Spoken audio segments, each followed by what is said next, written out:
ప్రభునందు ప్రియమైన వాళ్ళారా, మీరంతా బాగా ఉన్నారని రోజు వాక్యాన్ని ధ్యానిస్తూ ప్రార్థన చేసుకుంటూ లోతైన విషయాలు తెలుసుకుంటూ ఆత్మీయంగా బలపడుతున్నారని ఆశిస్తున్నాను. ఈరోజు దేవుడు మనకు ఇంతకుముందే ఆల్రెడీ ఇచ్చేసిన ఒక వాగ్దానాన్ని గుర్తు చేస్తున్నాను. యోహాను సువార్త 14వ అధ్యాయం 16వ వచనంలో ఈ విధంగా ఉంది: మీ యొద్ద ఎల్లప్పుడూ ఉండుటకై ఆయన వేరొక ఆదరణకర్తను అనగా సత్యస్వరూపియగు ఆత్మను మీకు అనుగ్రహించును అని.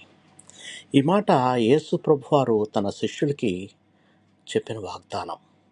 మిమ్మల్ని నేను అనాథలుగా వదలను, నేను మీ యొద్దకు వస్తాను, లోకము నన్ను చూడదు కానీ మీరు చూస్తారని ఆయన చెప్పిన వాగ్దానాన్ని నెరవేర్చాడు కూడా. ఆ పెంతెకొస్తు దినమందు పరిశుద్ధాత్మను మనకు అనుగ్రహించాడు. ఎందుకంటే ప్రభు అయిన యేసుక్రీస్తు వారు మనల్ని ఎప్పుడూ కూడా ఒంటరిగా విడిచిపెట్టాడు. ఈ పరిశుద్ధాత్మ దేవుడు మనకు తోడుగా ఉంటాడు. ఆదరణకర్త అంటే మనల్ని ఆదరిస్తాడు. మన జీవితంలో కష్టాలు వచ్చినప్పుడు, అయోమయమైన స్థితి ఏర్పడ్డప్పుడు, మనుషులు మనల్ని అర్థం చేసుకోనప్పుడు పరిశుద్ధాత్మ దేవుడు మనల్ని ఆదరిస్తాడు, బలపరుస్తాడు, నడిపిస్తాడు, స్థిరపరుస్తాడు.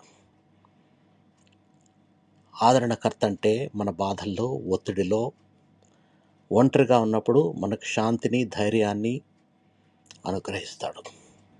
కాబట్టి యేసు ప్రభు ఇచ్చిన ఈ వాగ్దానం ఆల్రెడీ నెరవేరిపోయింది. పరిశుద్ధాత్మ దేవుడు మన మధ్య సంచరిస్తూ ఉంటాడు. ఆయన్ని చవి చూడడానికి ప్రయత్నించు, తప్పకుండా పొందుకుంటావు. ప్రార్థన చేసుకుందాం. మమ్మల్ని మిక్కిలిగా ప్రేమించి ఆయన నీ యొక్క వాగ్దానాలు మాకు నెరవేరుస్తున్న దేవుడై ఉన్నందుకే నీకు వందనాలు తండ్రి. పరిశుద్ధాత్మ దేవుని మాకు అనుగ్రహించిన విధానాన్ని బట్టి మీకు వందనాలు తండ్రి. ప్రభువా, మా హృదయాల్ని నీ ఆత్మతో నింపండి. మా దినచర్యలో మాకు దిశ నిర్దేశం చూపించండి. మా బలహీనతలో మాకు బలాన్ని ఇవ్వండి. మేము దుఃఖంలో ఉన్నప్పుడు ఆదరణ అనుగ్రహించండి. మేము సందేహాల్లో ఉన్నప్పుడు సత్యాన్ని తెలియచేయండి. నీ ఆత్మతో మేము నడుచుకుంటూ నీ చిత్తాన్ని నెరవేరుస్తూ అటువంటి జీవితం జీవించినట్లుగా మమ్మల్ని నడిపించండి. యేసు పరిశుద్ధ నామంలో ప్రార్థించి వేడుకొంచున్నాము తండ్రి. ఆమెన్. మీకు ఎవరికైనా ప్రార్థన అవసరత ఉంటే నా వాట్సాప్ నెంబర్ ఇవ్వబడింది, నాకు మెసేజ్ చేయండి. నేను మీ గురించి ప్రార్థిస్తాను.